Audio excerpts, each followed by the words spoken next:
I'm Kirk Jowers, and I'm pleased to host the second episode of COVID-19 with Dr. Russell Osgathorpe.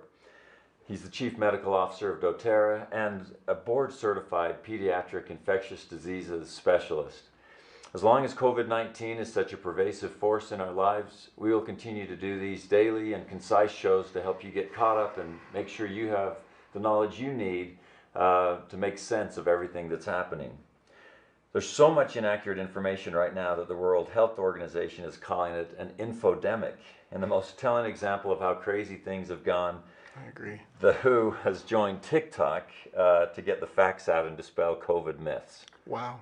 So that is part of our job as well, is to give you only the most accurate information and do it in a concise way so that you can get on with the rest of your life. I must say that the social media contribution to this worldwide pandemic of COVID-19 is something that we've never really experienced in infectious diseases and epidemiology. The contribution here is staggering.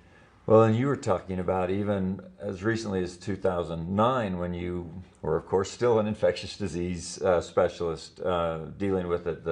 The number of people on social media has more than doubled, and the impact in our lives. I've certainly seen it from my past life with politics. Everything's different. Everything's different.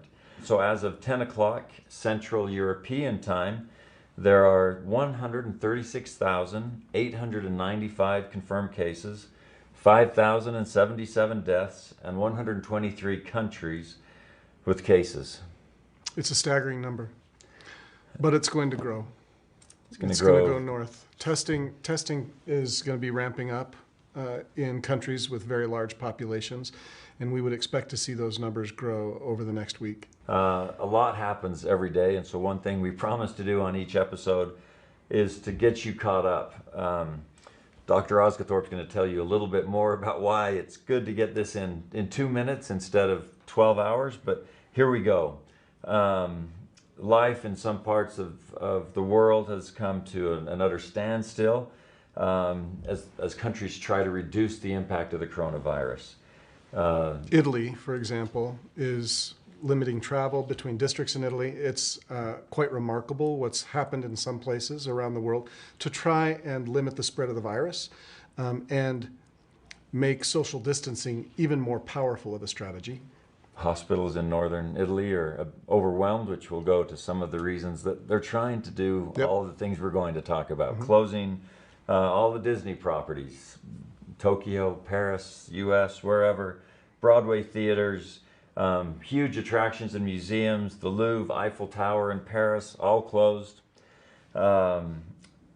March Madness. Major sporting events. Major sporting event. We initially thought worst case scenario was these major sporting events, soccer, everything else would be played without fans. Now they're just canceling them altogether. Yeah, or postponing them. The Masters was postponed. Right. Major League Baseball. Millions of students are now out of school as cities are closing schools. Universities. Churches. Strikingly, yesterday, Wall Street had its worst day since the Black Monday crash of 1987. Today, however, was the best day of stocks. Oh, I haven't looked. Since really? 2008. Yeah, I thought I'd give you a little bit of good news. That's good. I've been so swamped taking care of the medical stuff that I've not even looked at that. It had a big day. A big day, the biggest day since 2008. And so the indexes still ended the week with sharp losses, of course, but the roller coaster will continue on that. A ban on travel from much of Europe to the United States began today.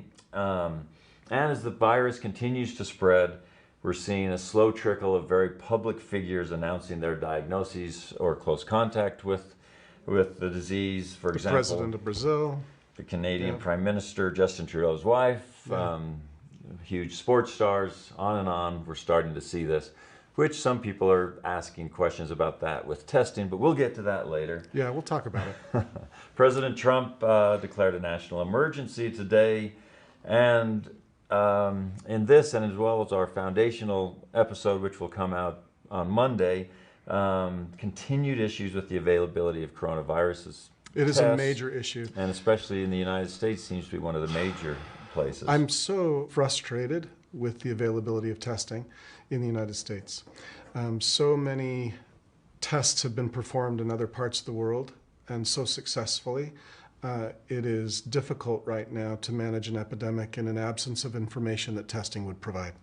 It's a time for preparation, not a time for panic. Would you agree with that? Absolutely.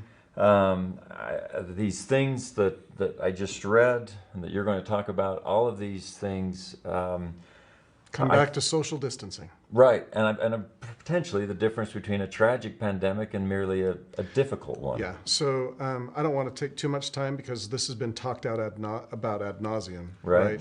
But people need to understand that social distancing is incredibly important at limiting the spread of the virus. If we stay out of large groups of people, the viral transmission rates will go down. That's how epidemiology works. Right. So if we can limit the spread of the virus by avoiding large sporting events or church or large gatherings of people at any place, then we are going to limit the spread of the virus and slow the transmission of the disease. There's a lot of debate going on right now about how the virus is transmitted. We used to think only days ago that the primary mode of transmission was through droplets that are spread through coughing individuals. Evolving evidence is suggesting that people can spread the virus more efficiently than that. Right. And we're waiting for confirmation around transmission, modes of transmission, and how each mode of transmission, how infectious each mode actually is, right, or how efficient each mode of transmission is. So is contact on surfaces, coughing by droplet, breathing or close contact to somebody who is symptomatic, and other forms of transmission are suggested now in some of the data that's coming out. But we're going to learn more about this. This is an evolving situation. Research is being done in virology labs in multiple countries trying to figure out exactly how this virus is transmitted and how efficient each mode of transmission is. And you mentioned a real interesting fact today when we were talking in your office about coronaviruses have been around forever. Mm-hmm. So infectious disease doctors, specialists like yourself know how they work, but this is, of course, the novel coronavirus, COVID-19. And we don't know how it works. We don't know exactly. We're figuring it out. We're learning, right? And we're looking at all the data coming out of countries where the virus has been transmitting for longer. And so in China, a lot of our data is coming out of China and South Korea. And we're learning a great deal from that data. Publications will be coming out quickly. The worldwide scientific community is doing a great job of getting that data out as quickly as possible, and it's being digested, and recommendations will change as we see those scientific discoveries impact our recommendations. We'll change our recommendations as we learn. Today we will release our first foundational episode, which will talk about the basics of the coronavirus disease, what it is, symptoms, all of those things. So, any final advice until Monday? The word or the phrase of the day is social distancing. We need to limit our contact with large groups of people, making sure that we slow the spread of this disease. Social distancing works. Above all other things, that some of the recommendations may come and go, but social distancing works. Thank you so much, and thank you for watching.